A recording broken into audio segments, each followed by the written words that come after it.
Thanks, Kevin, for joining us today to share your experience with understanding building energy performance. Kevin is a registered professional engineer and has been in the building performance industry for over 30 years.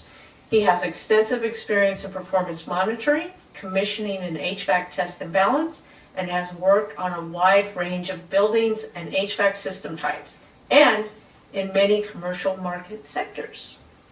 Thanks, Kevin, for joining us. Sure, thank you. So, what will our listeners learn today? Well, listeners will learn 3 methods to maintain awareness of their commercial building's functional energy performance. Without going beyond typical O&M practices, such as doing physical rounds and viewing basic building automation system graphic screens, many equipment performance issues go undetected for long periods of time. In this video, we'll cover ways to see under the hood and to identify issues that are commonly missed and that waste energy and money.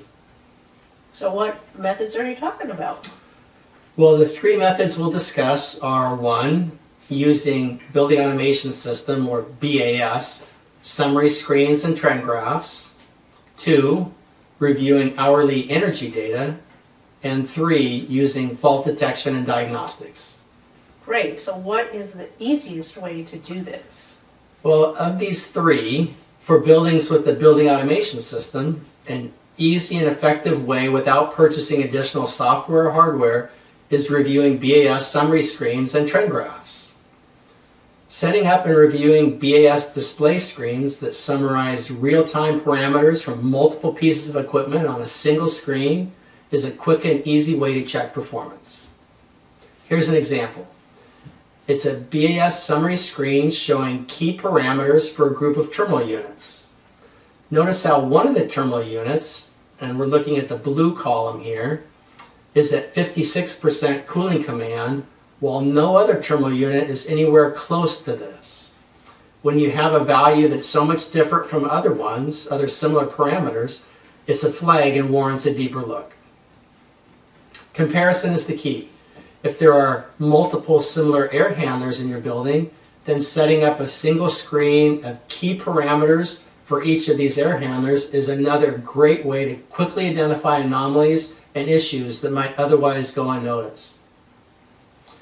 Although BAS summary screens are very helpful, they do have a limitation, and that's that they show operation at a single point in time when you're viewing the screen. A trend log graph uses data automatically recorded at a certain time interval, perhaps every 15 minutes, and this can reveal issues at various times, day or night, weekday or weekend, whether somebody's in the building or not. Here's a trend graph. Let's focus on the region boxed in red. The yellow line is fan status, and it shows that the fan came on in the middle of the night, presumably because the building temperature dropped below its night low limit setting, which would be fine. The building was getting a little cold, colder than we want it to be in the winter.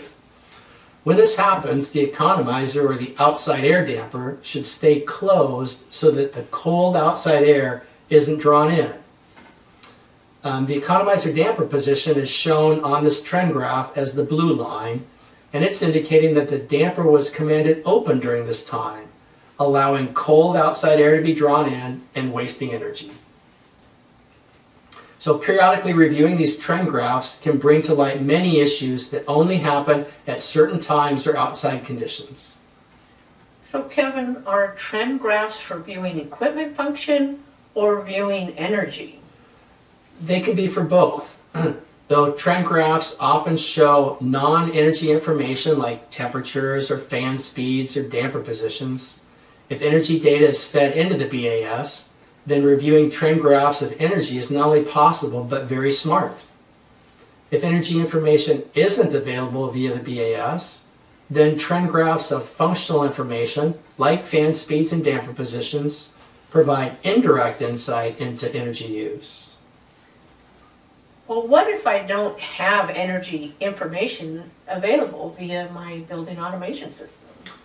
Okay, so in addition to reviewing trend graphs of functional information like fan speeds and damper positions and getting the indirect insight, another option is using what's called an Energy Information System, or EIS. Some utility companies offer these as a supplemental service. An energy information system automatically displays recent and historical building energy use from recorded data. And it's a great tool to identify wasted energy as it enables comparing energy use between various time periods. Here's a display from an energy information system. In the boxed area in the middle of the screen, the red dotted lines show that on this day the building was running throughout the night, wasting energy. Can reviewing building performance be automated? Yes. So there are software programs that automatically access and analyze data in a BAS. They are called fault detection and diagnostics programs. And they can alert operators of apparent performance issues. Issues like valves that don't close completely and dampers that aren't moving. These programs take considerable time and effort to set up properly, but once set up, they can identify many issues that might otherwise go unnoticed for long periods. Well, Kevin, you've given us so much great information. How would you summarize what we've covered, and what would you recommend? Well, periodically reviewing BAS summary screens and trend graphs is a great practice. I suggest working with your energy coach and/or control specialist to set up trend graphs, each one showing groups of parameters instead of only a single parameter. Multiple parameters or lines on the same trend graph tell a more complete story than trend graphs of a single parameter or line. And if you can get hourly energy data via your BAS or an energy information system, I suggest reviewing this data at least twice a week. Remember, Murphy's Law, what can go wrong will go wrong, is dependable, and it will strike in ways you won't see unless you get eyes under the hood using techniques like we've discussed. Terrific. Thanks so much, Kevin, for your time. You're welcome. Thank you.